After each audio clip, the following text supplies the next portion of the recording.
Yesterday, my life mentor teacher Lu Xia asked me a very insightful business management question. So let's say the item costs $10,000 and there is 4 of them that's taking care of this particular set of stocks. So are the 4 of them together going to compensate for the full 10,000 sum, or do each of them fork out $10,000 and there's no equal splitting?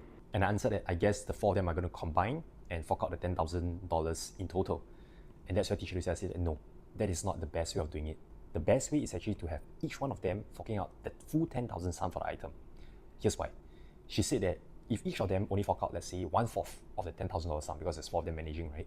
So in the case where one of these employees is actually the one who's the thief, that means the item went missing because he stole it, then that's where he will calculate to himself, hey, the retail price of the item is $10,000. I steal it, 4 of us, we compensate $2,500 each. I'm actually getting this $10,000 item at $2,500. So you incentivize this thief employee with his bad behavior. You know that, okay, this is the loophole, and I'll repeat it for even more items down the road. But when each of the employees pay the full 10,000 sum, if there's a case of a thief employee, this person wouldn't be incentivized to steal anymore. Because why? If I steal, I have to pay the full 10,000, the full retail price of the item. And for the other colleagues who are innocent, they'll feel very unjust, right? Hey, it's not my fault. Why do I have to pay the full price of the item?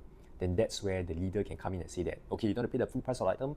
All of you together be accountable and make sure that none of you make any mistakes, no loopholes, and make sure that there's no stocks missing. You all cross-check one another. And that's where the other 3 so-called innocent employees will also serve as accountability partners to make sure that neither one employees have an incentive to engage in bad behavior. So I personally found it a very insightful lesson when it comes to handling employee penalties in terms of damaged or lost items. So hope this helps you managers or bosses out there.